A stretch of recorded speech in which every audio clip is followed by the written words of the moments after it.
tradisi menyusukan anak ke desa? Adakah itu tradisi yang mengakar kuat di tengah bangsa Arab sehingga Nabi Shallallahu Alaihi Wasallam dikirim oleh keluarganya untuk disusui di sana? Ini adalah pertanyaan-pertanyaan yang sudah kita bahas pada minggu yang lalu. Kemudian juga kita bahas mengenai dibelahnya dada Rasulullah Shallallahu Alaihi Wasallam. Sebagaimana kita ketahui ada dua kisah dibelahnya dada Nabi. Yang pertama adalah ketika Nabi berusia 4 tahun dan berada di Bani Asad. Kemudian, maaf ini salah ya, bukan Bani Asad ya, Bani Sa'ad ya, Bani Sa'ad, bukan Bani Asad. Ketika berada di Bani Sa'ad.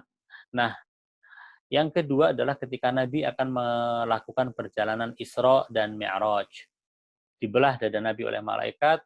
Apa yang dilakukan oleh malaikat terhadap dada Nabi? Apakah malaikat mengeluarkan hadzus syaitan ataukah zaduhu tohran ala tohr? Ini sudah kita bahas pada minggu yang lalu dan kita sampaikan pendapat kita dalam hal ini. Lalu kemudian peristiwa yang terjadi yang lain pra kenabian adalah kepergian Nabi Shallallahu Alaihi Wasallam bersama bunda beliau yaitu Aminah binti Wahab Az-Zuhriyah ke Yathrib atau Madinah berziarah ke makam ayahanda Nabi yaitu Abdullah bin Abdul Muttalib yang berada di kota Madinah. Lalu kemudian sekembalinya mereka dari ziarah ini di suatu tempat bernama Abwa, Aminah binti Wahab menghembuskan nafas yang terakhir dan dikuburkan di desa Abwa tersebut. Ini desa Abwa, jangan lupa, ini adalah selain dia adalah desa tempat di mana Aminah Az-Zuhriyah dimakamkan, juga merupakan desa di mana Imam Kazim alaihissalam lahir. Sebuah desa yang keluar dari kota Madinah menuju ke Mekah. Peristiwa berikutnya yang terjadi pra kenabian adalah wafatnya Abdul Muttalib. Sebagaimana kita ketahui, setelah 4 tahun berada di Bani Sa'ad, lalu 2 tahun berada di bawah asuhan ibunda beliau, Rasulullah Shallallahu Alaihi Wasallam menjadi yatim piatu pada usia 6 tahun. Lalu kemudian kakek beliau yang bernama Abdul Muttalib mengasuh beliau dan 2 tahun berikutnya yaitu pada saat Nabi berusia 8 tahun, Abdul Muttalib wafat pada usia 120 tahun. Lalu kemudian Rasulullah Shallallahu Alaihi Wasallam diasuh oleh pamannya yang bernama Abu Talib. Sebagaimana diketahui juga bahwa Abdul Muttalib memiliki 10 orang putra, yang diantara putra-putranya yang memiliki hubungan yang sangat akrab dengan Abdullah ayahanda Nabi adalah Abu Talib, karena Abu Talib merupakan saudara kandung daripada Abdullah. Jadi seayah dan seibu, sementara yang lain hanya seayah, tidak seibu. Berikutnya lagi adalah peristiwa yang disebut dengan peristiwa Harbul Fijar. Ya. Harbul Fijar itu apa? Nanti insya Allah akan kita jelaskan. Yang berikutnya, ini sebenarnya harusnya yang kelima masuk, yang kelima menjadi nomor 4, yang 4 nomor 5. Ini ada sedikit, kata orang Persi, jobejo ya, tempatnya tergeser. Peristiwa berikutnya adalah kisah kepergian Nabi Shallallahu Alaihi Wasallam bersama sang paman ke negeri Syam dan pertemuan dengan pendeta Bahiro atau Buhairo. Peristiwa berikutnya, slide berikutnya. Peristiwa berikutnya adalah kepergian Nabi ke Syam untuk kedua kalinya, dan pada saat itu Nabi berusia di atas 20 tahun. Riwayat mengatakan pada usia 25 tahun Nabi pergi ke Syam untuk kedua kalinya dan berdagang di sana membawa barang dagangan milik seorang saudagar kaya, wanita peniaga besar di kota Mekah, yaitu Khadijah binti Khuwailid. Berikutnya yang terjadi adalah jatuh hatinya Khadijah kepada Rasulullah Shallallahu Alaihi Wasallam dan terjadinya pernikahan antara kedua manusia agung ini. Yang ketujuh adalah peristiwa banjir di Makkah dan kisah tentang Hajar Aswad. Yang kedelapan adalah Hilful Fudul. Ini peristiwa-peristiwa ini sebagian sudah kita bahas pada pertemuan yang lalu, dan pada pertemuan ini akan kita bahas selebihnya. Oke, slide berikutnya. Ini yang harus kita bahas sekarang ini adalah kepergian Nabi Shallallahu Alaihi Wasallam ke Syam pada saat beliau masih berusia remaja. Kisahnya adalah Abu Talib ibn Abdul Muttalib mengasuh Nabi di rumahnya. Nabi dibesarkan di rumah Abu Talib dan Abu Talib menyayangi Rasulullah seakan-akan menyayangi anaknya sendiri. Sedemikian cintanya Abu Talib kepada Rasulullah. Sampai-sampai dikisahkan kalau ada makanan yang hanya cukup untuk satu orang, maka makanan itu akan diberikan oleh Abu Talib kepada Rasulullah, bukan kepada anak-anaknya. Sedemikian cintanya Abu Talib kepada Rasulullah. Sebagian orang mungkin mengatakan bahwa ini merupakan hubungan emosional antara seorang paman dengan seorang keponakan. Bisa jadi hubungan emosional. Tapi hubungan emosionalnya ini sedemikian dahsyat, lebih dari hubungan seorang ayah dengan anaknya. Apakah mungkin Abu Talib memperlakukan Nabi seperti itu karena dia adalah orang yang sangat mencintai saudaranya yang bernama Abdullah yang telah meninggal sebelumnya? Mungkin karena itu. Tapi juga masalahnya hubungan batin, hubungan emosional yang ditunjukkan Abu Talib kepada Nabi lebih dari sekedar mencintai saudaranya yang sudah meninggal, yaitu Abdullah. Lebih daripada itu. Ada sesuatu yang khusus dalam hubungan ini. Mungkin bagi banyak orang tidak bisa difahami kenapa Abu Talib sedemikian getol membela Nabi. Seorang keponakan sedemikian besar beliau membelanya. Sedemikian beliau memberikan perhatian kepada Nabi. Kalau orang lain mungkin akan kesulitan mencari jawaban. Tapi kalau orang seperti kita yang mengimani, yang percaya, yang yakin bahwa Abu Talib bukan manusia sembarangan, melainkan dia adalah manusia yang memang telah Allah persiapkan untuk mengayomi Rasulullah. Dan bahwa Abu Talib adalah hujjah setelah ayahandanya, yaitu Abdul Muttalib. Dan sebelum Rasulullah, maka kita tidak akan sulit untuk menemukan jawaban. Kecintaan Abu Talib kepada Rasulullah itu karena Abu Talib tahu bahwa keponakannya ini adalah Nabi yang telah dijanjikan. Karena itu Abu Talib memasang badan untuk membela Nabi Shallallahu Alaihi Wasallam. Tidak bisa pisah dari Rasulullah. Abu Talib adalah seorang yang sangat dihormati di tengah kalangan Quraisy. Pada saat beliau mengayomi dan mengasuh Rasulullah yang masih berusia 8 tahun, Abu Talib juga posisinya di kota Mekah adalah sebagai salah satu pembesar kota Mekah. Orang yang sangat dihormati di kota Mekah. Nah, pembahasan kita saat ini mengenai kepergian Abu Talib ke Syam. Abu Talib sebagai pemimpin dan orang yang bisa dikatakan pemuka Quraisy melihat bahwasanya kondisi perekonomian di kota Mekah harus ditopang oleh kepergian kafilah dagang ke Syam. Akhirnya suatu ketika Abu Talib memutuskan untuk memimpin sendiri kafilah dagang ke Syam itu. Apakah ini untuk pertama kalinya Abu Talib pergi ke Syam? Jawabannya tidak. Abu Talib sudah beberapa kali pergi ke Syam. Namun kali ini yang menjadi khusus dan sampai diceritakan di dalam kitab-kitab sejarah Islam adalah karena ketika itu Abu Talib membawa serta keponakannya yaitu Rasulullah Muhammad Sallallahu Alaihi Wasallam ikut pergi ke Syam. Saat itu usia Nabi masih 12 tahun. Ada dua kemungkinan. Sebagian mengatakan begini, Rasulullah tidak mau ditinggal oleh Abu Talib. Karena Rasul juga sangat mencintai Abu Talib. Tidak bisa pisah dengan Abu Talib. Karena ketika mendengar bahwa pamannya akan pergi ke Syam untuk sekian waktu yang cukup lama, Rasulullah tidak tahan untuk jauh dari pamannya. Meminta untuk diajak. Tapi karena ini kepergiannya adalah kepergian dagang, Abu Talib enggan untuk mengajaknya. Ketika sudah melihat bahwa Rasulullah dilihat sedih sekali ketika harus berpisah, Abu Thalib tidak tega, lalu kemudian memutuskan untuk membawa Nabi bersama dengan kafilah. Ini satu riwayat.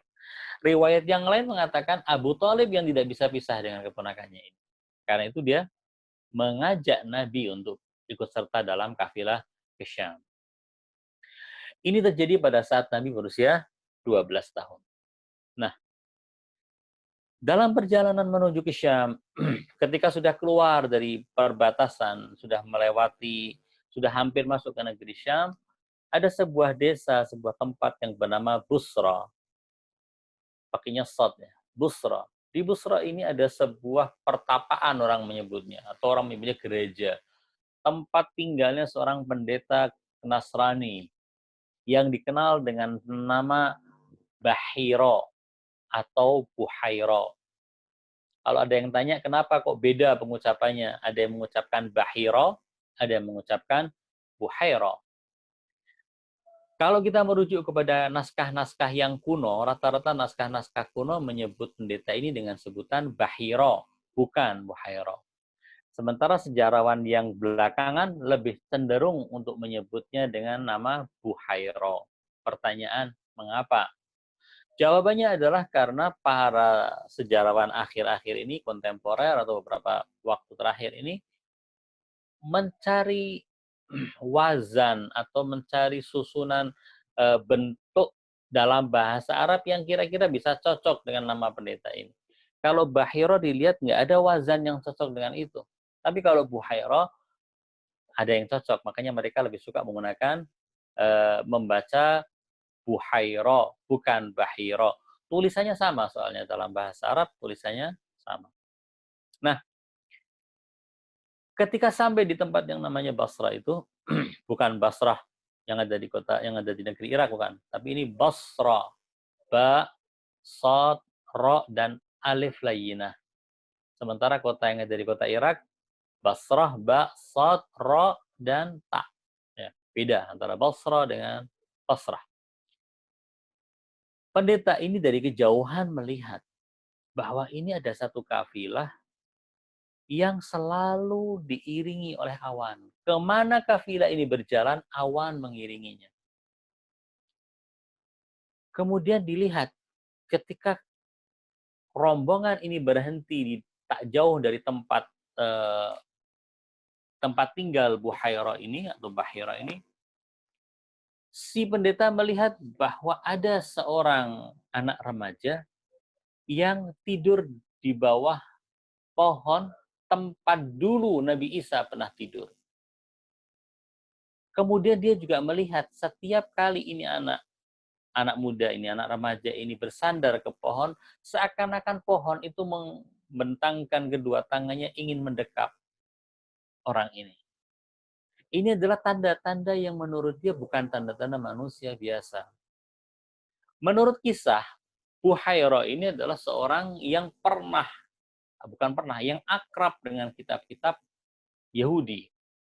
Bahkan ada yang menyebutnya dia itu adalah seorang ilmuwan, seorang ulama dari kalangan orang-orang Yahudi yang kemudian memeluk agama Kristen.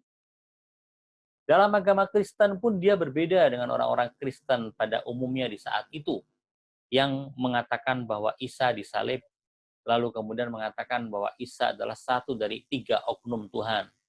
Buhaira ini termasuk pendeta yang mengikuti paham bahwa Allah Maha Esa dan Yesus atau Isa tak lain hanyalah seorang utusan Nabi. Dia adalah seorang Nabi, bukan Tuhan, bukan anak Tuhan. Ketika Buhaira menyaksikan tanda-tanda kenabian seperti itu, dia mengirimkan orangnya menuju kepada kafilah untuk meminta kafilah itu untuk silahkan datang ke gereja, ke tempat tinggal, tempat bersemayamnya Buhaira, dan kemudian dijamu. Semua datang. Kemudian pendeta itu mengatakan, siapa di antara kalian yang kepala rombongannya? Ditunjuklah kepala rombongannya, itu Abu Thalib. Lalu Buhaira bertanya kepada Abu Thalib, apakah semua sudah masuk ke rumahku? Dijawab, iya sudah. Buhaira mengucapkan lagi, ada yang masih tersisa atau tidak? Dijawab ada, anak remaja. Dia kami tugasi untuk, karena anak remaja, dia kami tugasi untuk menjaga barang-barang kami. Kata Buhairah, bawa dia ke sini juga. Silahkan untuk menikmati jamuan. Akhirnya Rasulullah juga dipanggil untuk hadir untuk masuk ke rumah pendeta tersebut. Di sini, ini awal dari kisah. Ini awal dari kisah. Ketika sudah bertemu dengan Rasulullah, terjadi dialog antara Rasulullah Shallallahu Alaihi Wasallam dengan Buhairah ar-Rahib. Dialognya seperti apa? Banyak riwayat yang menceritakan dialog-dialog tersebut. Salah satu dialognya adalah Buhairah ingin mengetes apakah yang dia sangka itu betul atau tidak. Dia berbicara begini kepada Rasulullah, aku mau bertanya kepadamu, demi Lata dan Uzza, demi Lata dan Uzza, dua berhala sesembahan orang-orang Quraisy. Demi Lata dan Uzza, maukah engkau menjawab pertanyaanku? Jawab Rasulullah Shallallahu Alaihi Wasallam, tidak ada nama yang lebih aku benci daripada nama kedua berhala ini. Lalu kemudian Buhairah mengatakan, aku akan bertanya kepadamu demi nama Allah. Saat itulah Rasulullah mengatakan, aku akan jawab pertanyaanmu demi nama Allah. Di sini Buhairah kemudian merasa bahwa apa yang dia sangka dan dia duga itu sudah mendekati kebenaran. Sampai kemudian ada beberapa hal Buhairah bertanya kepada Rasulullah tentang kebiasaan Nabi, bagaimana tidurnya, bagaimana kehidupannya. Sampai kemudian ingin melihat tanda kenabian yang berada di antara dua pundak Rasulullah. Yang biasa disebut dengan khatamun nabiyyin, tanda kenabian. Khatamun nubuwah. Ketika sudah melihat itu, Buhairah yakin, bisa memastikan bahwa apa yang dia yakini itu sudah benar-benar nyata. Bahwa orang, anak muda, anak remaja yang ada di hadapannya ini adalah manusia yang dijanjikan kedatangannya oleh para nabi, khususnya oleh Nabi Isa alaihissalam. Bahwa orangnya ini tidak mungkin salah. Saat itulah Buhairah memanggil Abu Talib dan mengatakan, apa hubunganmu dengan anak ini? Dijawab, aku adalah ayahnya. Buhairah mengatakan mustahil kalau kau ayahnya, sebab dalam kitab-kitab yang aku baca, ayah anak ini pasti sudah meninggal. Abu Talib mengatakan ayahnya sudah meninggal dan aku adalah pamannya. Walaupun paman aku seperti ayahnya. Dijawab oleh Buhairah bahwa orang ini dia akan memimpin umat manusia. Dia adalah pemimpin besar bagi umat manusia. Jaga dia. Jangan sampai ada musuh yang bisa menyentuhnya. Bawa pulang dia ke Mekah, sebab kalau dia tetap berjalan menuju ke Syam, maka orang-orang Yahudi yang ada di Syam akan membunuh dia. Nah, ini kisahnya. Lalu kemudian urunglah Abu Talib untuk membawa Rasulullah Shallallahu Alaihi Wasallam ke Syam. Slide berikutnya. Ya, tolong slide berikutnya. Ya. Ini adalah sebuah kisah tentang perjalanan Nabi yang pertama ke Syam. Sampai di sini orang bertanya-tanya, apakah kisah ini benar atau tidak? Ingat ya, bahwa minggu yang lalu saya sudah katakan bahwa di kelas kita ini, dalam mata kuliah kita ini, kita akan membahas sejarah tidak dengan kacamata biasa. Kita akan menyampaikan sejarah apa adanya, lalu kemudian kita akan mengkritisi sejarah itu sesuai dengan waktu dan kesempatan yang ada. Sekarang kita sudah mendengar tentang kisah pertemuan Nabi dengan Buhairah. Di sini muncul pertanyaan, benarkah peristiwa itu? Jawaban yang pertama muncul adalah bahwa kisah ini dengan segala macam perselisihan, dengan segala macam perbedaan yang ada dalam rinciannya, semuanya dari semua jalur periwayatan kisah pertemuan Nabi dengan Buhairah ar-Rahib di tempat yang bernama Basra itu diriwayatkan oleh satu orang sahabat. Di antara seluruh sahabat, perawi sahabat kisah ini hanya satu orang, yaitu Abu Musa al-Ash'ari. Abu Musa al-Ash'ari, apakah dia ikut serta dalam perjalanan bersama Nabi ke Syam pada saat itu? Jawabannya tidak. Abu Musa al-Asy'ari adalah orang yang punya jalur keturunan berasal dari Yaman. Dan Abu Musa al-Asy'ari masuk Islam pada tahun ke-9 kenabian. Satu orang dari para sahabat yang meriwayatkan kisah tentang peristiwa yang terjadi di Basra, yaitu pertemuan Nabi Muhammad Sallallahu Alaihi Wasallam dengan Buhairah Ar-Rahib adalah Abu Musa al-Asy'ari. Di dalam ilmu mustalahul hadis, kalau ada hadis yang hanya diriwayatkan oleh satu orang saja, maka hadis itu disebut dengan hadisun gharib.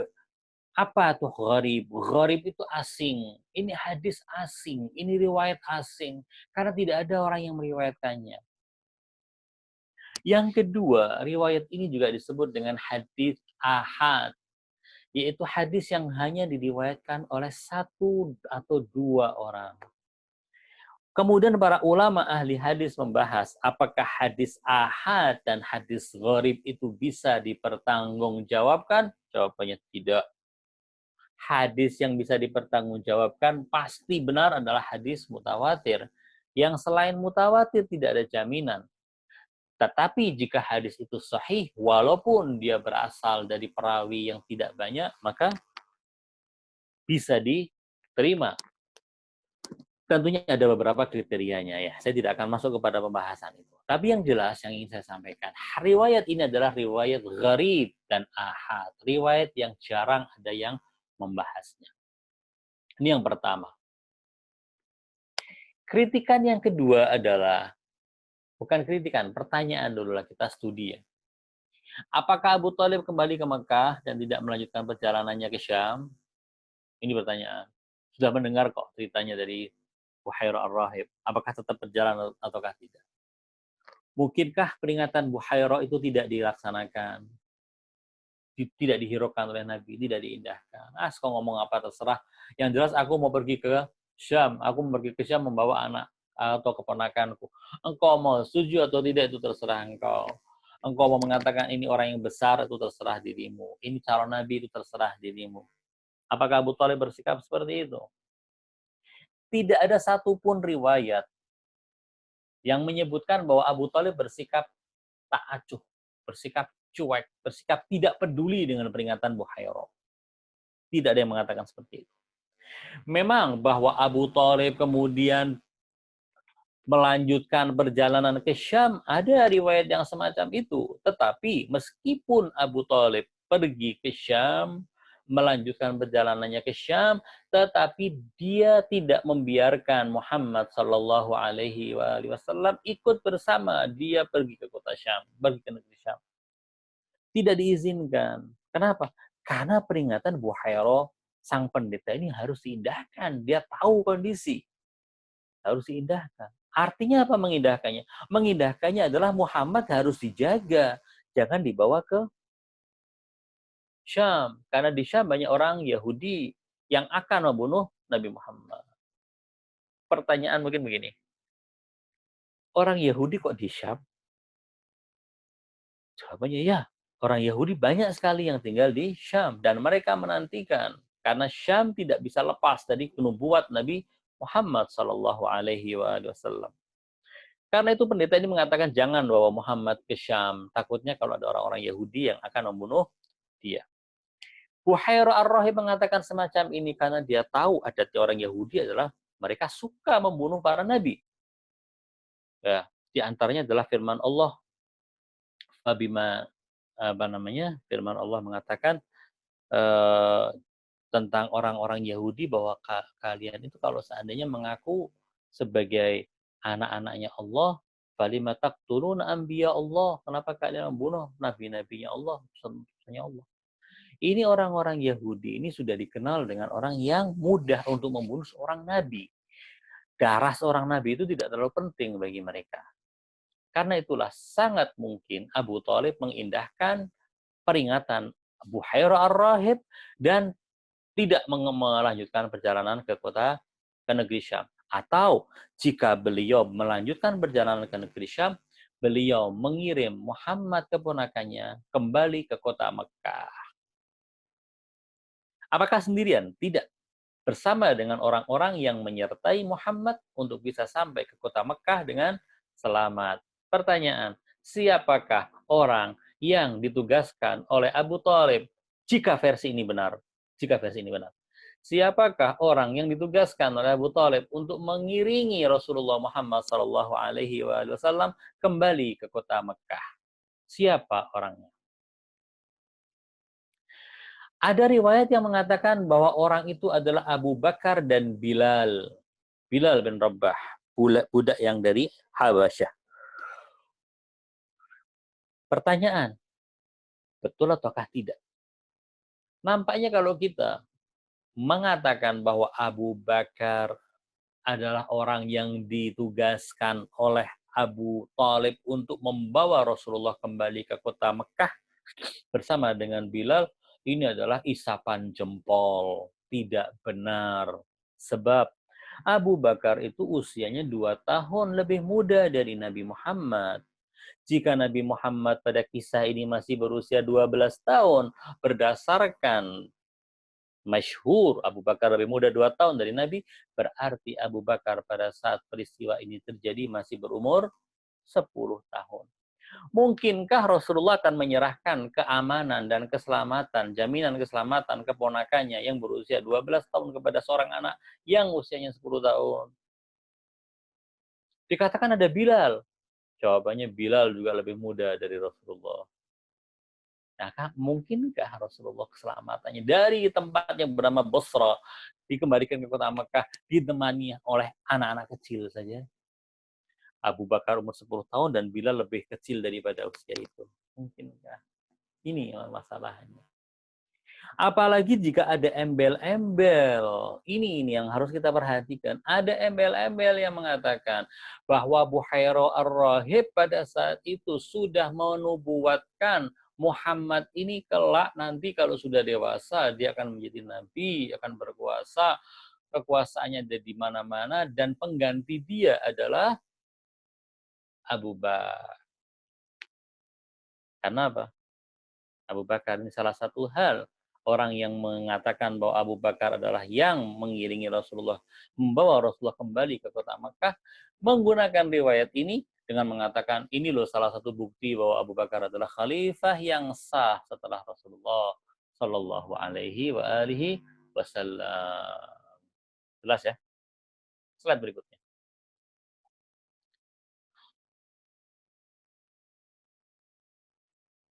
Permasalahan ketiga yang berhubungan dengan kritik atas kisah pertemuan Nabi dengan Buhaira Ar-Rahib.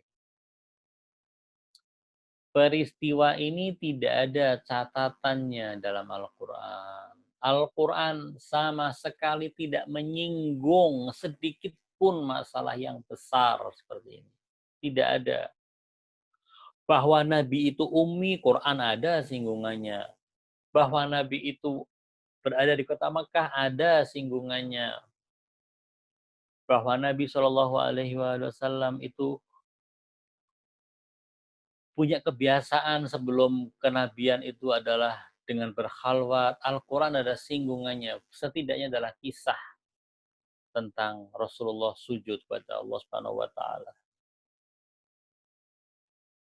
Tapi dalam Al-Quran tidak ada kisah sama sekali yang berhubungan dengan Buhaira dan pertemuannya dengan Nabi. Kalau dikatakan bahwasanya ini adalah peristiwa yang sangat besar, paling tidak kan ada singgungan. Nggak usah catatan deh, singgungan aja, singgungan. Cukup sedikit disinggung. Ternyata tidak ada. Sehingga dikatakan bahwa kisah pertemuan Nabi dengan Buhaira ini cacat. Tidak bisa dengan mudah kita percayai. Cuman kita harus jujur ya, kita sebagai peneliti, sebagai pengkaji, kita harus jujur. Sebab begini. Ini saya juga mengkritik poin yang ketiga, poin yang saya tulis dan saya kritik sendiri. Karena apa? Karena banyak kok kisah dalam kehidupan Nabi yang tidak dicatat dalam Al-Quran dan tidak ada singgungan dalam Al-Quran. Misal bahwasanya Rasulullah diayomi oleh Abu Thalib nggak ada singgungannya dalam Al-Quran. Padahal itu adalah kisah yang sangat besar.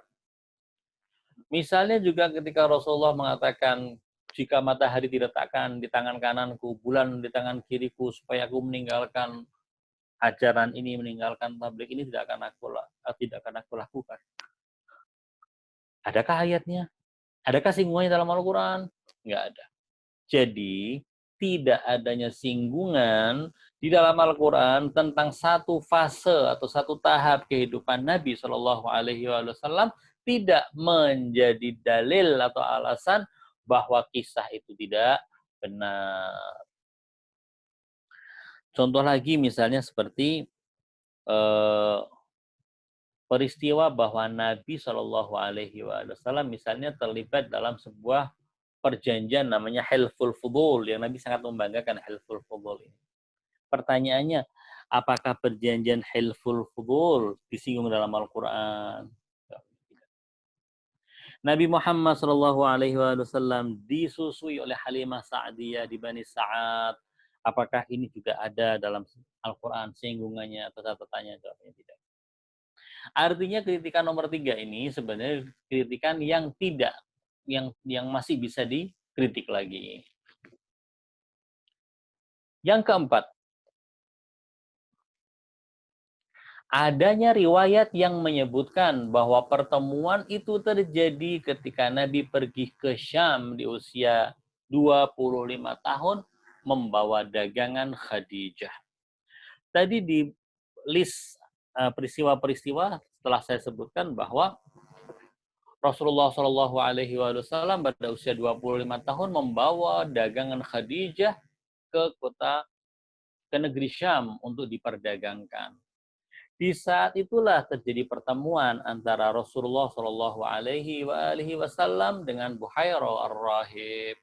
Jadi peristiwanya itu terjadi bukan ketika Nabi usia 12 tahun, melainkan pada saat Nabi sudah usia 25 tahun, sudah dewasa.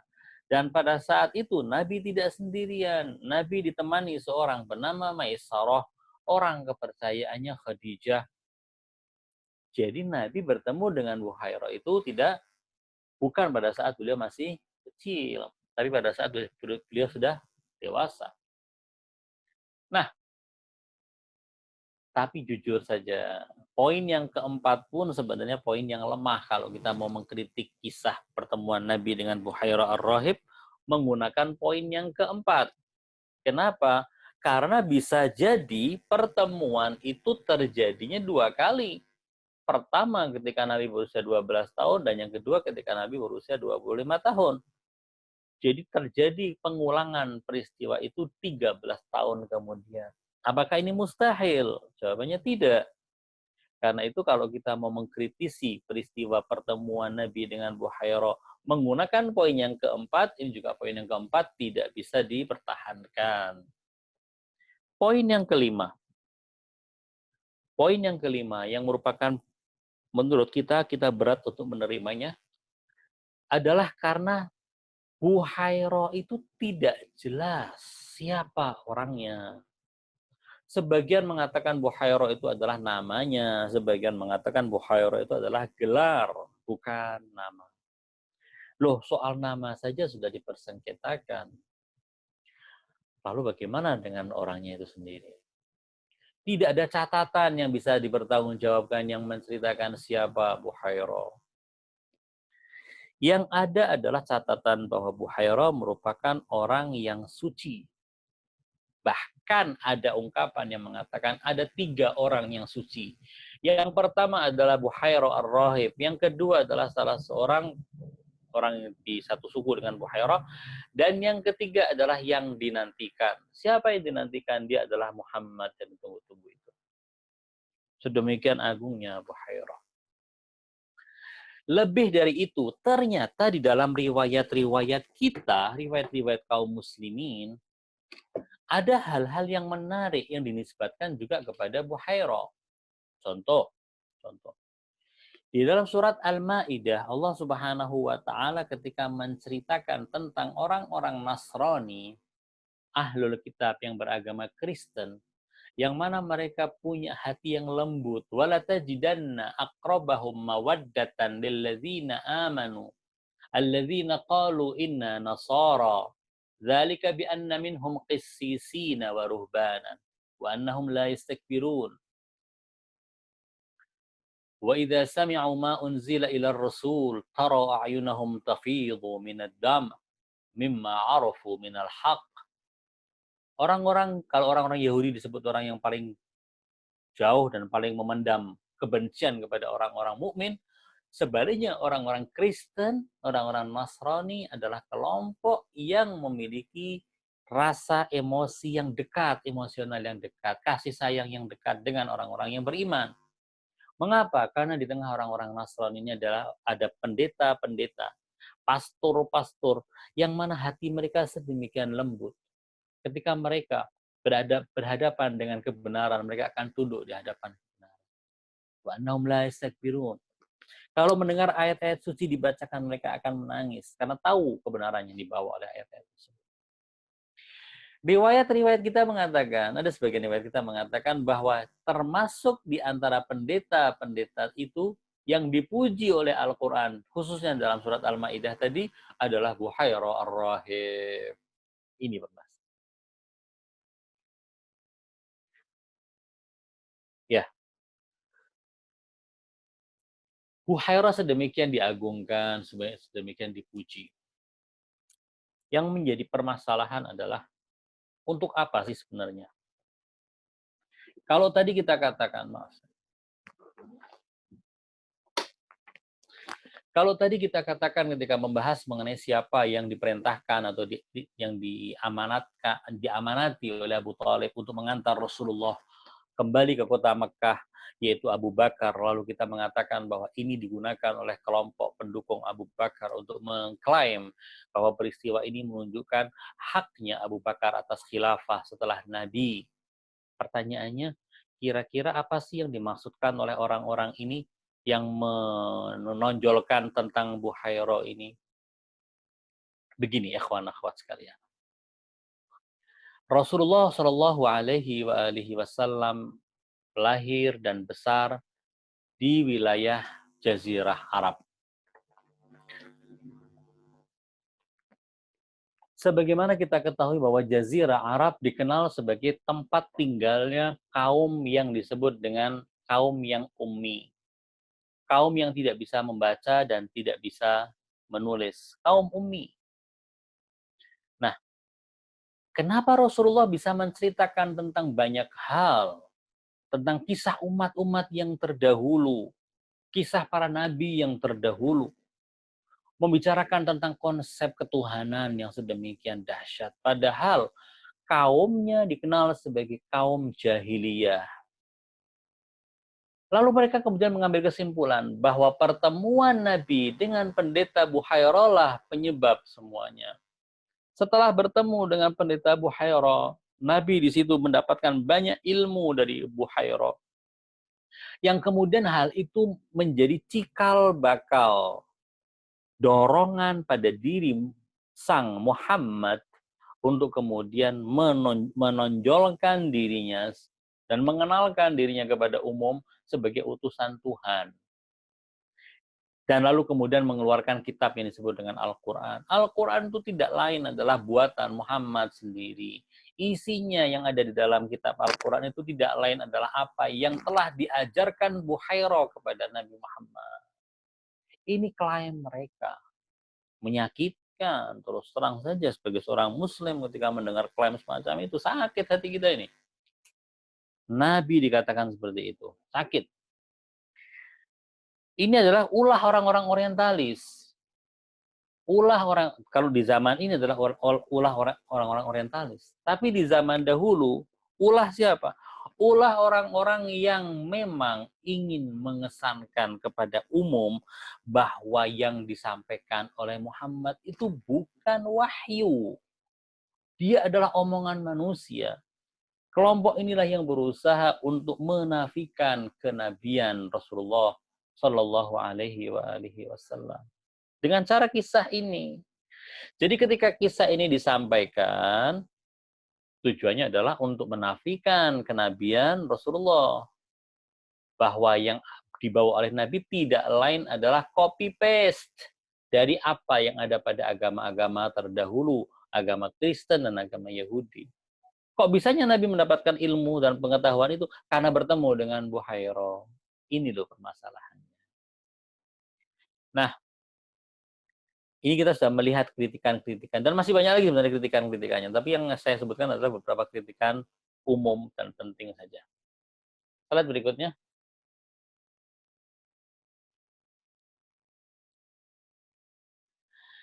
Jika kita sudah melihat kritikan-kritikan semacam itu tentang peristiwa pertemuan Rasulullah dengan Buhairah ar-Rahib, lantas apakah kita menolaknya?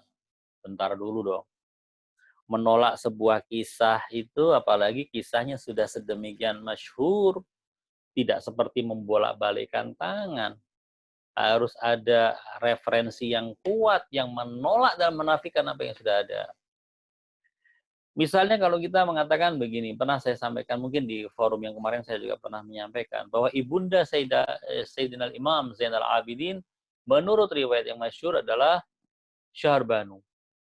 Pertanyaan, kalau ternyata ada orang yang membuktikan bahwasanya namanya bukan Syahrbanu dengan bukti yang sangat otentik dan sudah bisa dikatakan bahwa nama Syahrbanu memang tidak pernah ada dalam sejarah, itu hanya buatan misalnya orang-orang belakangan saja, itu kita masih bisa. Karena ada bukti-bukti yang kuat. Misal ini hanya sekedar misal saja ya. Ini mas kasus tentang Syahrbanu itu hanya sekedar misal, contoh. Tapi kalau hanya sekedar misalnya keberatan-keberatan saja, adanya pertanyaan-pertanyaan yang melemahkan, sesuatu yang lemah itu belum pasti bahwa dia itu tidak benar. Sesuatu yang lemah tidak pasti bahwa dia adalah sesuatu yang tidak benar. Nah, meskipun kisah pertemuan Nabi dengan Buhairah ar-Rahib diselimuti oleh ketidakjelasan yang tidak sedikit, namun secara umum kisah ini sulit untuk ditolak. Kenapa kok sulit untuk ditolak? Karena banyaknya riwayat yang menyebutkan tentang masalah ini. Setidaknya bukan masalah pertemuan itu. Orang-orang yang menulis tentang sejarah Nabi selalu mengaitkan hal itu. Bahkan di dalam tafsir-tafsir Al-Quran juga ada kaitan-kaitan dengan Buhairah. Tentunya para mufassir. Sedemikian masyhurnya peristiwa ini, sehingga kita tidak bisa dengan mudah untuk menolaknya. Yang bisa kita lakukan hanya kita keberatan, ada beberapa keberatan kita. Nah, ada beberapa hal begini. Terkadang satu kisah tertolak. Kisah tertolak. Saya kasih contoh ya, saya ambil contoh ya. Saya ambil contoh. Antum sebagai orang-orang yang meyakini adanya kisah tentang hadithul kisah ya. Hadis kisah. Bahwa pernah terjadi Nabi menutupkan selendang untuk beliau sendiri, untuk Al-Hasan, Al-Husain, Amirul Mukminin dan Sayyidah Fatimah, lalu mengucapkan Allahumma haula ya ahlu baiti adhib anhumur rijs fatahhirhum tathira, lalu turun ayat innama yuridullah ila akhirnya. Antum semua tahu ini kisahnya. Tahukah bahwasanya kisah ini secara detailnya diragukan? Kok bisanya diragukan? Hadis kisah yang sering kali kita baca pada momen-momen kita. Ada nikahan, baca hadis kisah. Ada lamaran, baca hadis kisah. Masuk rumah baru, baca hadis kisah. Usaha baru, baca hadis kisah. Ada acara senang, baca hadis kisah. Acara sedih, baca hadis kisah. Ulang tahun, baca hadis kisah. Hadis kisah yang kita bisa baca di akhir Mafatihul Jinan itu. Riwayatnya dari siapa? An Jabir bin Abdullah al-Ansari. Dari Jabir bin Abdullah al-Ansari. Dari siapa? Dari Fatimah Zahra alaihissalam. Peristiwanya terjadi di mana? Di rumah Sayyidah Zahra alaihissalam. Ini kisah hadithul kisah yang sering kita baca. Tetapi riwayat yang justru mengatakan tidak begitu. Ada riwayat yang sering kali kita ungkapkan bahwa ketika Nabi menutupkan kisah di atas kepala 5 orang ini, istri beliau yang bernama Ummu Salamah kemudian membuka dan mengatakan, ya Rasulullah, bukankah aku dari keluargamu? Nabi mengatakan apa? Anti ila khair. Tahu kan kisah itu? riwayat itu. Ini menandakan bahwasanya riwayatnya masih dipertentangkan terjadinya di rumah Fatimah. Apa di rumah Ummu Salamah. Lebih dahsyat, ada lagi riwayat yang mengatakan bahwa kisah ini terjadi di rumah Aisyah Ummul Mukminin. Bukan di rumah Fatimah, wala di rumah Ummu Salamah. Dan kisahnya tidak seperti yang seringkali kita baca dalam kisah hadithul kisah. Bahwa Nabi misalnya merasa sakit, merasa nggak enak badan. Detail daripada pembahasannya, detail daripada kisah ini memang diperselisihkan karena jalur-jalurnya saling bertentangan. Tetapi poinnya satu tidak bisa ditolak dan semuanya meyakini. Poinnya apa? Bahwa ayat ini turun berkenaan dengan 5 orang ini. Bahwa kelima orang itu berada di bawah kisah, di bawah rida, di bawah abaknya Rasulullah Shallallahu Alaihi Wasallam, sehingga beliau mengatakan Allahumma haulai ahlu baiti, lalu Allah menurunkan ayat innama yuridullah. Ini pembahasannya seperti itu. Jadi walaupun detailnya itu diragukan, walaupun detailnya saling kontradiksi satu dengan yang lain, tapi semuanya menceritakan satu kisah, yaitu kisah tentang turunnya ayat tersebut berkenaan dengan 5 manusia suci. Dan mereka disucikan. Lantas berkenaan dengan pembahasan yang sedang kita angkat pada pertemuan ini, apakah kita menolaknya? Jawabannya tidak. Walaupun secara detail-detailnya kita punya permasalahan siapa Buhairo, apakah dia Bahiro atau Buhairo, apakah dia adalah seorang Yahudi atau seorang Nasrani, apakah Nabi bertemu dengan dia ataukah tidak, betulkah Nabi pernah datang ke sana, betulkah Nabi waktu ke sana pada usia 12 tahun atau pada usia 25 tahun? Betulkah kemudian Abu Thalib pulang bersama Nabi atau mengutus orang bernama Abu Bakar dan Bilal bersama beliau untuk pulang ke Mekah dan yang lain-lain. Detailnya kita punya permasalahan. Tetapi pokok cerita pertemuan Nabi dengan Buhairah sulit untuk diingkari. Yang bisa kita ambil ya setidaknya bahwa Buhairah tersebut mengetahui tanda-tanda kenabian akhir pada diri sang Rasul ini. Artinya bahwa Buhairo yang akrab dengan kitab-kitab Samawi yang sebelum Al-Quran, kitab Taurat, Injil, Zabur, dia paham benar ada manusia yang memiliki tanda-tanda kenabian.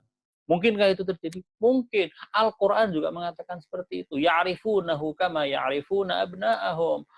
Dari sisi ini bisa dibenarkan ada syakhsiyah, ada sosok manusia yang kenal kenabian dan melihat bahwa ciri-ciri kenabian ada pada diri Nabi. Jadi kisahnya sampai di sini tidak bertentangan dengan Al-Quran. Yang kedua, orang seperti Buhairo ada berdasarkan pengakuan Al-Quran. Bahwa ada di antara para pendeta-pendeta dan para ulama-ulama Kristen yang sedemikian mencintai kebenaran, menantikan kedatangan Nabi. Kalau mendengarkan ayat-ayat suci mereka menangis. Buhairah Rahib juga seperti itu. Dia mengkhawatirkan keselamatan Nabi Shallallahu Alaihi Wasallam sehingga meminta Abu Thalib untuk membawa ke keponakannya itu kembali, jangan pergi ke Syam demi keselamatannya. Sampai di sini jelas ya sikap kita tentang peristiwa yang terjadi di Syam. Ya, slide berikutnya.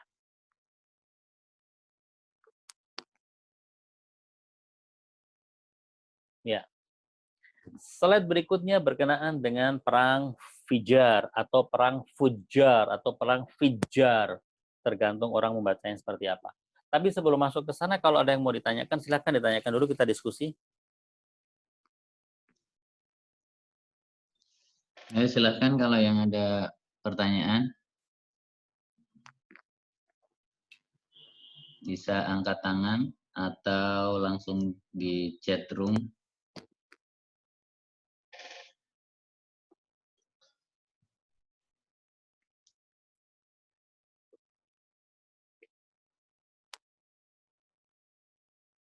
Kalau ada yang mau ditanyakan, silakan ya. Kayaknya masih belum ada, Ustaz. Di chat Belum nggak ada. ada, ya. Nggak ada yang angkat tangan juga. Maksud saya kalau ada yang angkat tangan kan kita bisa diskusi dan saya bisa istirahat sedikit. Oke, kalau memang tidak ada kita lanjut. Sambil ini ada Ustaz, Rini Trizuli. Tolong dibacakan atau mau Ya, angkat tangan langsung. angkat tangan sudah anak unmute, silahkan. Nah, Assalamualaikum Ustadz. Waalaikumsalam. Ustadz, jadi sikap kita gimana ya ke anak-anak Ustadz? Kan mereka dapat ajaran sejarahnya dari sisi Sunni tentang Buhairah dan lain-lain yang tadi. Itu gimana, perlu diklarifikasi atau ya udahlah biarin aja gitu? Ya itu aja deh Ustadz pertanyaannya. Oke. Kalau menurut antum sendiri bagaimana? Ya nggak usah Ustadz, kan Ustadz bilang tadi kayaknya ya susah untuk ditampikan juga kan? Oke. Ini sebenarnya kajian ini kan sebenarnya bukan untuk, kalau kita mengajarkan kepada orang, ya kita ajarkan yang umum aja, karena memang bukan sesuatu yang bertentangan. Nanti yang bertentangan yang perlu, ini pembahasan mengenai perang Fijar, ini perlu nanti kalau kita membahas dan mengajarkan kepada orang-orang, kita perlu kasih tahu yang benar yang mana. Tapi kalau yang masalah tadi, kisah bahwa bertemu dengan Buhairah, nggak ada masalah sebenarnya. Cuman begini, yang perlu digarisbawahi, pertemuan Nabi dengan Buhairah itu tidak seperti yang diklaim oleh orang-orang orientalis, bahwa itu menjadi cikal bakal agama Islam. Salah, karena pertemuan Nabi dengan Buhairah hanya pertemuan yang sangat singkat. Kita belajar sejarah saja perlu 16 pertemuan kok ya, baru mengenai Rasulullah dan Imam Ali bin Abi Thalib. 16 pertemuan. Lah ini Rasulullah dengan Buhairah hanya bertemu sebentar. Terus Rasulullah langsung tahu semua hal. Berarti ya Buhairahnya itu hebat, sangat hebat, maha hebat ketika dia bisa menyampaikan, mentransfer semua ilmu, dan nabinya juga sangat hebat, bisa menerima semua transferan itu. Ibaratnya Buhairah adalah komputer yang kemudian tinggal dipindahkan saja apa yang ada di dalam harddisknya, dipindahkan ke harddisknya Nabi. Apakah semacam itu? Ya. Pertemuannya hanya sebentar. Tidak mungkin kalau pertemuan sebentar itu akan mendatangkan hal-hal semacam itu. Apalagi itu terjadi pada saat Nabi berusia 12 tahun.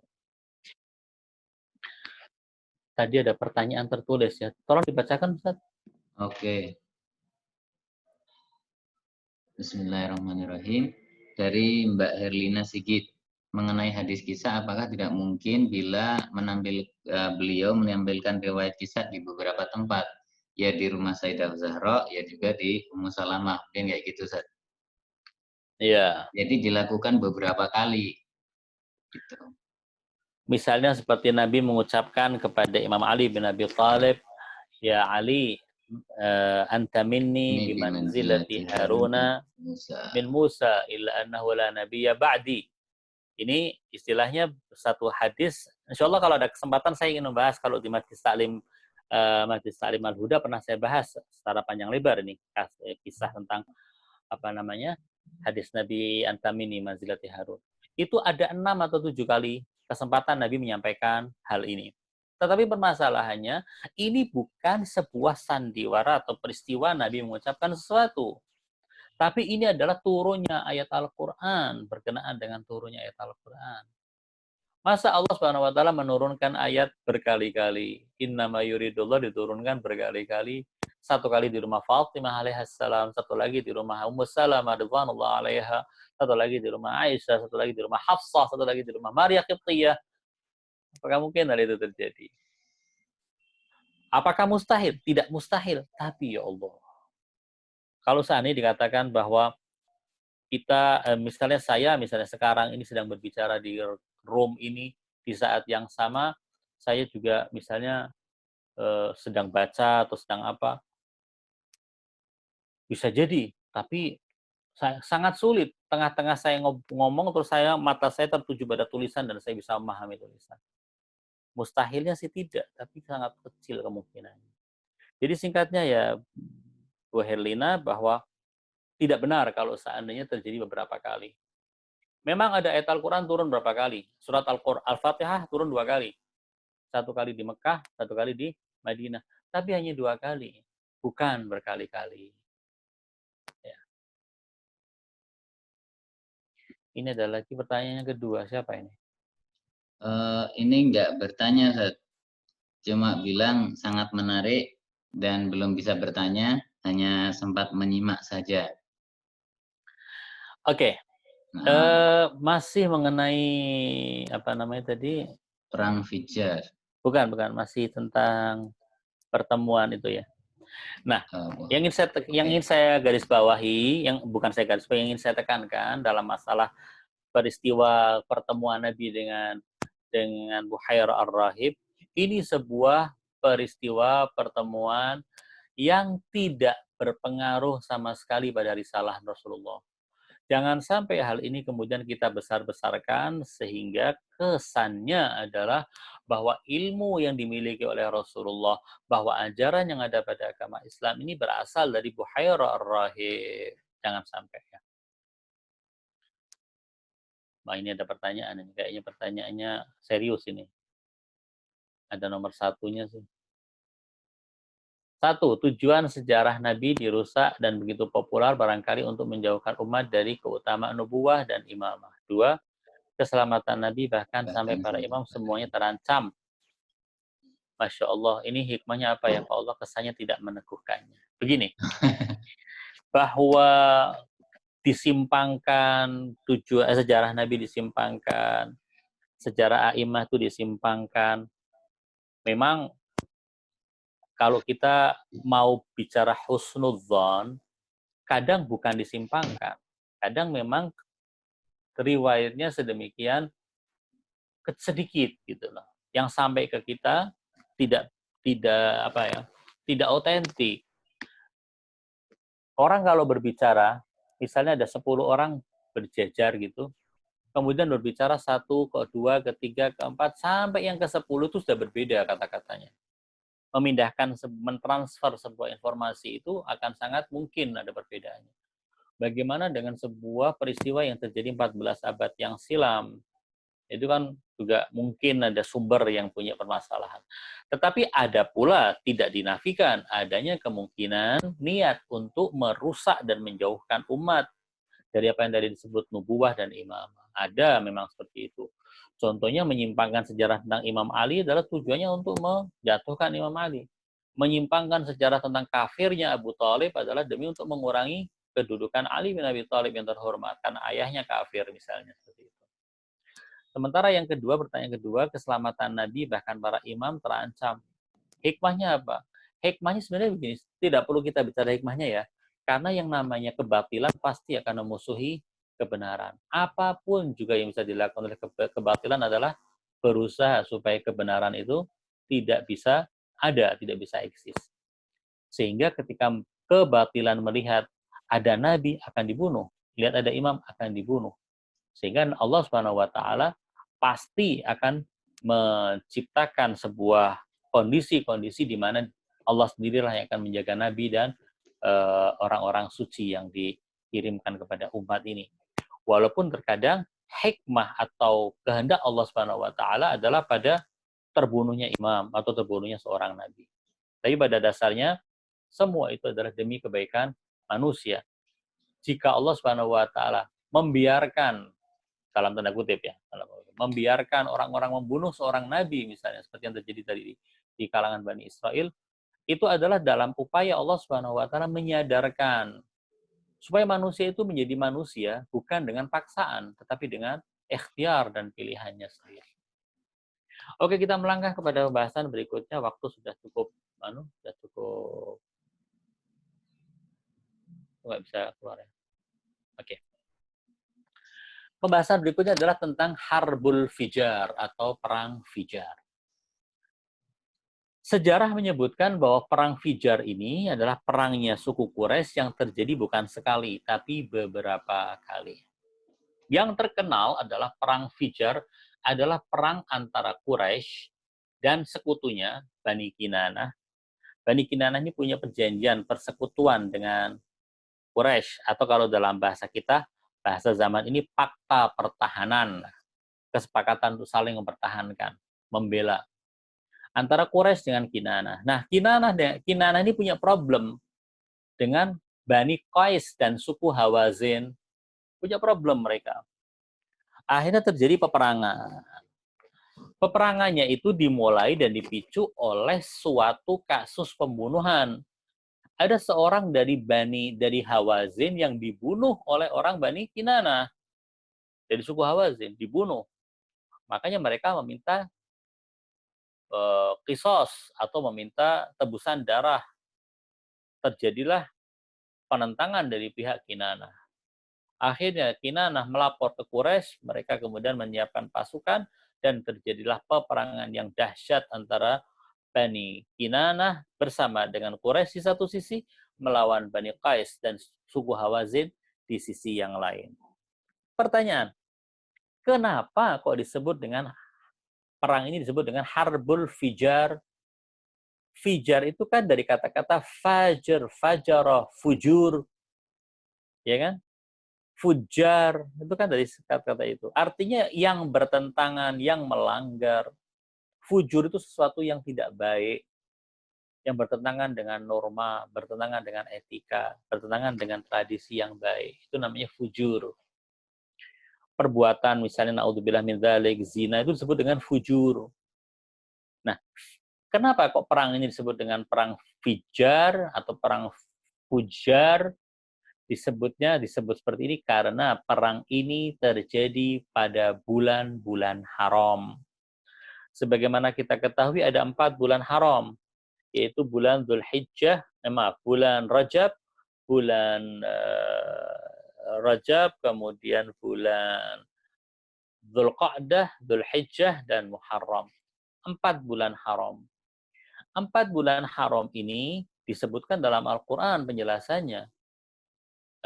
Inna iddatasy syuhuri 'indallahi 12 syahran fi kitabillah yauma khalaqas samawati wal ard minha arba'atun hurum. 12 bulan itu adalah jumlah 12 bulan itu adalah jumlah yang sudah ditentukan oleh Allah dari ketika Allah menciptakan langit dan bumi. Di antara 4 bulan, di antara 12 bulan itu ada 4 yang haram. Apa sih artinya bulan haram? Bulan haram itu artinya orang-orang tidak boleh melakukan peperangan di bulan itu. Tidak boleh. Tidak boleh ada pertumpahan darah. Tidak boleh ada orang membunuh orang lain.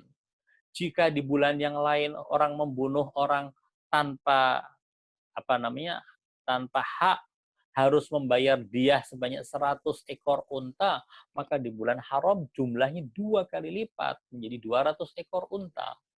Bulan haram. Dan Allah membenci orang yang melakukan pelanggaran terhadap bulan haram itu. Tradisi bulan haram dilanggar. Mereka berperang di bulan haram. Karena itulah perang ini adalah perang yang tidak etis. Perang yang melanggar tradisi. Nah, apa hubungannya perang Fijar dengan sejarah Rasulullah? Hubungannya adalah karena menurut kisahnya Nabi Muhammad ikut perang itu. Pada saat beliau usia 15 tahun, beliau ikut dalam perang Harbul Fijar.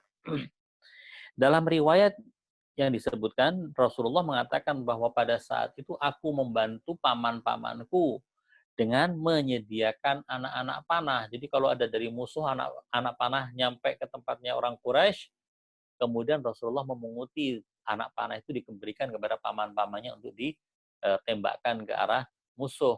Atau mengambil anak panah dari tempat lain untuk diberikan kepada paman-paman beliau yang ikut perang juga dalam perang Fijar. Jadi Rasulullah ikut dalam perang Fijar. Karena itu Harbul Fijar masuk di dalam pembahasan sejarah Nabi. Akhirnya perang berakhir. Kesepakatan damai dicapai antara Kinanah dengan Hawazin. Quraisy dengan Hawazin. Kesepakatannya adalah bahwa Kinanah akan membayar denda darah, tebusan darah atas pembunuhan yang terjadi dan yang telah memicu peperangan. Perang Fijar selesai. Pertanyaan, ini perang Fijar. Selesainya bagaimana? Ada kritikan apa enggak? Slide berikutnya.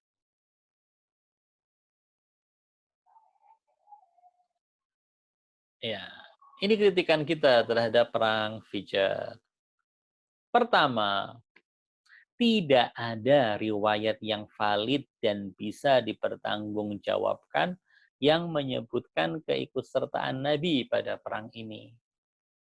Yang ada hanya beberapa sumber-sumber yang tidak bisa dipertanggungjawabkan. Yang mengatakan Nabi ikut. Bahwa perang Fijar terjadi, kita tidak bisa membantah. Karena kalau kita membantah itu harus ada dalilnya.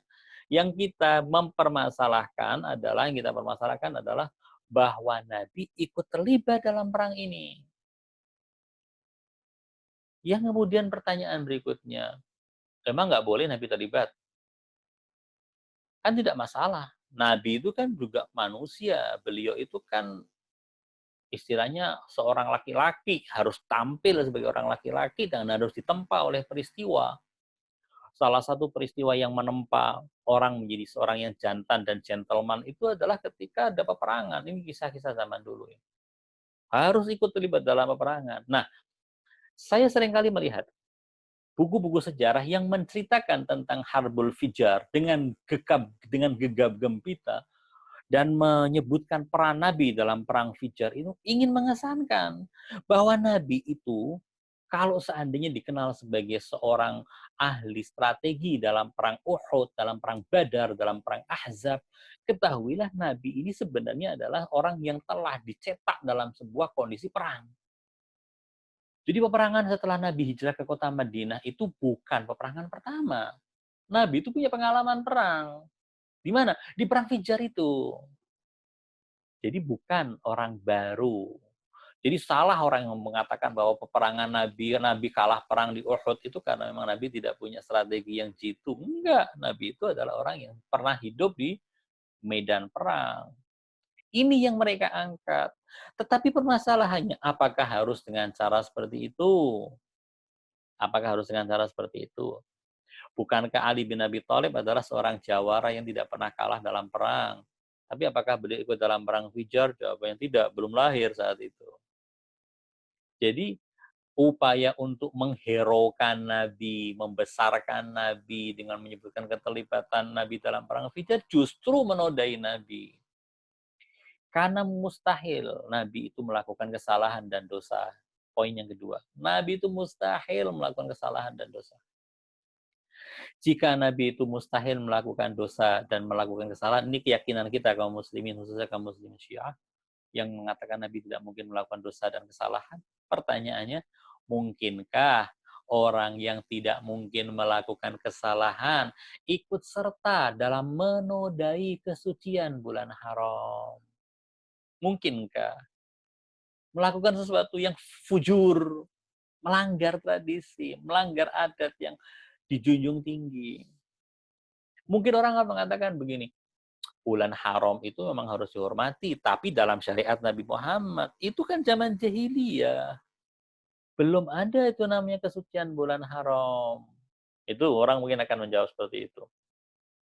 Jawabannya begini, emang bulan haram itu yang menentukan orang-orang Quraisy?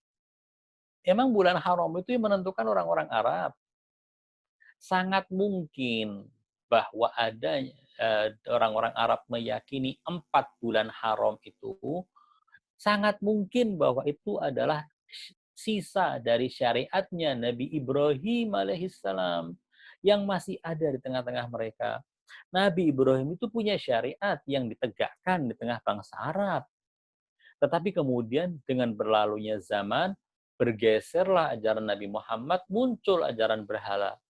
Tetapi apakah berarti seluruh yang diajarkan oleh Nabi itu akan hangus begitu saja?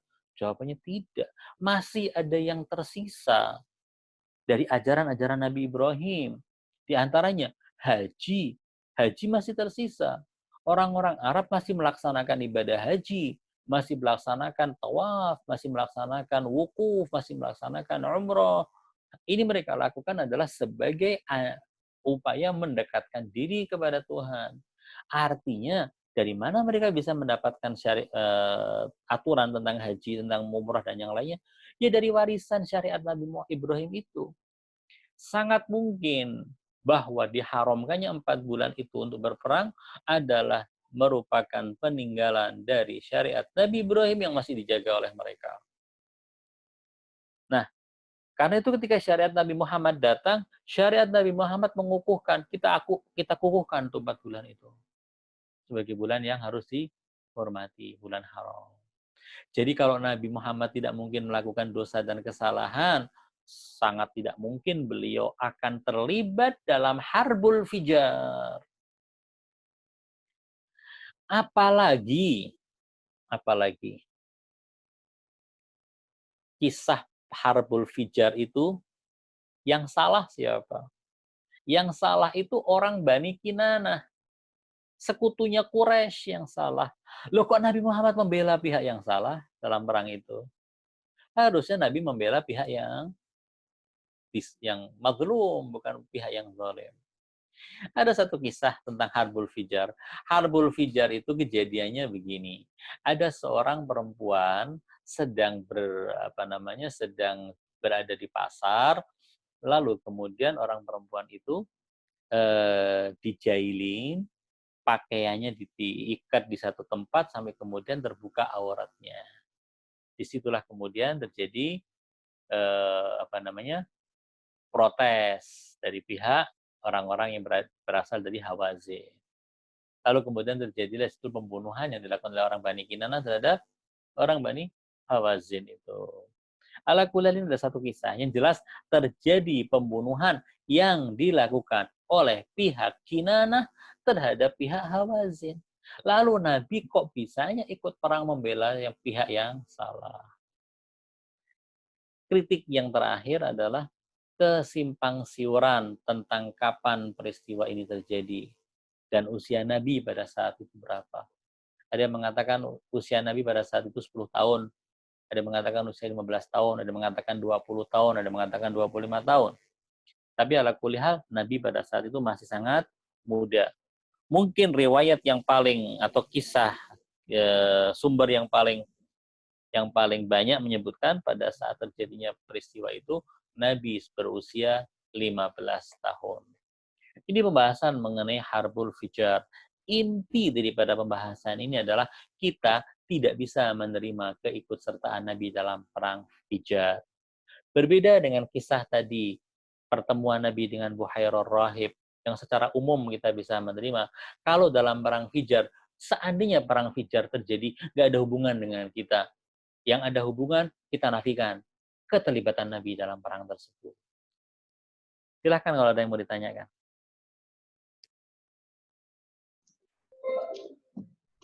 Ya, silahkan.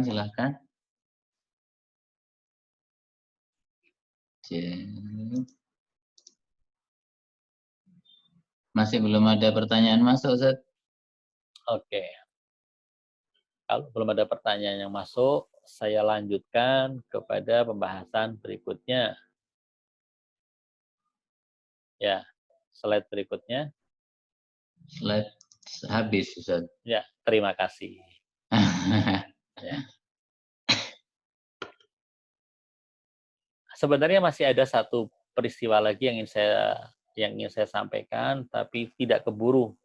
Ya, singkat saja saya ceritakan. Nanti insya Allah slide-nya semua akan saya selengkapi, termasuk diantaranya pembahasan minggu yang lalu. Saya jelaskan di sini. Yang disebut dengan hilful fudul. Hilful fudul terjadi ketika ada seorang dari Yaman, dia punya tagihan, dia harus menagih kepada seseorang yang berada di kota Mekah. Lalu kemudian ketika dia perdagangan, jadi ada urusan perdagangan. Ketika dia berada di kota Mekah dan menagih kepada orang dari Quraisy, orang Quraisy itu tidak mau bayar. Tidak mau bayar. Nah, orang Yaman ini kemudian dari Bani, kalau tidak salah, Zubayd Az-Zabidi, dia kemudian meminta tolong kepada para pembesar Quraisy, mendatangi satu orang, Abu Sufyan didatangi nggak mau bantu, Fulan didatangi nggak mau bantu. Ternyata yang didatangi oleh dia itu adalah orang-orang yang memang satu grup dengan orang yang menzaliminya. Sampai akhirnya dia tidak kehilangan akal. Dia lalu kemudian menemui orang-orang Quraisy yang dianggap punya pengaruh besar dan orang-orang baik. Akhirnya berkumpullah sekelompok pemuka dan tokoh-tokoh Quraisy. Pada saat itu Nabi masih berusia 20 tahun. Dari Bani Hashim ada, dari Bani Taim ada, dari Bani Zuhroh ada, dari beberapa suku-suku dari klan-klan Quraisy kumpul di situ. Mereka membuat kesepakatan begini, bahwa tidak akan mengizinkan orang melakukan kezaliman selagi mereka masih ada. Sebab orang-orang Quraisy menganggap bahwa misalnya kalau ada orang dari satu suku datang ke kota Mekah, lalu kemudian meminta uang seperti tadi itu, minta punya hubungan dagang dengan orang, lalu kemudian dirasa ini orang tidak punya pembela, orang itu akan dizalimi. Nah, si orang Yaman itu yang datang ke kota Mekah itu kebetulan dari satu kabilah yang tidak punya sekutu di Mekah, makanya tidak punya pembela. Orang itu mendatangi para tokoh-tokoh Quraisy yang baik-baik, sehingga tokoh-tokoh yang baik-baik ini dari Bani Auf, dari Bani Hashim, dari beberapa kelompok Quraisy, mereka bersepakat untuk membela orang yang mazlum. Akhirnya mereka menghunus pedang mendatangi orang yang terlibat piutang dengan orang Yaman tadi. Akhirnya orang itu terpaksa karena ketakutan membayar hutangnya. Rasulullah mengomentari tentang hilful fudul dan mengatakan, jika aku diminta lagi untuk menandatangani perjanjian yang semacam ini, maka akan aku terima seruan itu. Karena ini adalah seruan untuk menegakkan keadilan. Ini adalah hilful fudul. Kenapa disebut dengan fudul? Fudul jamaknya fadl, yang berarti kemurahan, keutamaan, kebaikan. Nah, kalau Nabi dikatakan mengikuti sebuah kelompok seperti hilful fudul, kita menerimanya. Makanya masalah hilful fudul saya tidak akan mengkritiknya. Kenapa? Karena itu adalah sesuatu yang memang cocok dengan keutamaan Nabi Muhammad SAW. Berbeda dengan harbul fijar. Oke, sampai di sini yang bisa saya bahas. Kalau ada pertanyaan kita sedikit diskusi, kalau tidak saya mohon diri. Nah, Ustaz, kita tunggu sebentar. Ini dari MV Akbar. Dosa enggak ya Ustadz kalau kita sampai percaya cerita-cerita yang merusak image Nabi? Alhamdulillah mendengar ini saya jadi membersihkan persepsi saya kepada Nabi dalam hal sejarah awalnya. Nah ini kayaknya flashback sebelumnya Ustadz. Jika sebelumnya pernah dengar cerita tentang Nabi dan waktu itu dia percaya. Nah ketika kondisi seperti ini dia itu dosa enggak hitungannya? Mempercayai sebuah kisah, sebenarnya kalau saya mengatakan mempercayai orang, masalah percaya atau tidak itu relatif ya. Percayaan itu kan, yang salah itu kalau kita punya hal-hal pandangan yang buruk lalu kemudian kita memunculkan hal yang buruk itu. Misalnya kalau saya percaya bahwa si fulan itu adalah yang mencuri barang, atau saya mencurigai seorang bahwa dia mencuri sesuatu. Tapi saya tidak ngomong, saya tidak menuduh. Kalau saya menuduh kan berarti dosa ya. Saya hanya diam saja. Dan saya tidak melakukan reaksi apapun juga. Berarti saya tidak melakukan dosa. Dosa itu ketika saya sudah ada aksinya. Apalagi hanya sekedar mempercayai sebuah kisah berkenaan dengan Nabi dan sejarah Nabi sebelum beliau menjadi Nabi. Memang sejarah sebelum beliau menjadi Nabi ini disimpang siurkan. Nanti insya Allah pada pertemuan ke depan saya ingin membahas sedikit tentang masalah siapa sih sebenarnya Nabi sebelum jadi Nabi. Lalu kita sambung dengan kejadian beliau sebagai Rasul, insya Allah. Sabar, insya Allah minggu depan kita akan membahas yang lebih lagi supaya kita tahu siapa Nabi sebelum beliau diangkat menjadi Rasul. Nah, Ustaz. Ini kayaknya udah nggak ada pertanyaan lagi, Ustaz. Oke, kalau tidak ada saya mohon diri karena saya juga lagi ditunggu di room yang lain. Oke. Nah. Insyaallah. Yubarik lakum, Ustaz. Oke, sampai ketemu lagi. Assalamualaikum warahmatullahi wabarakatuh. Waalaikumsalam warahmatullahi wabarakatuh. Terima kasih, Ustaz. Alhamdulillah wa syukurillah kita sudah menyelesaikan kajian sore hari ini.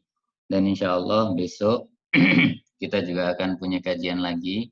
Tapi temanya tentang Mahdawiyah, dan yang kedua adalah tentang tasawuf, pengantar tasawuf bersama Syekh Abbasi. Demikian dari saya, sekian. Billahi taufiq wal hidayah. Wassalamualaikum warahmatullahi wabarakatuh. Waalaikumsalam.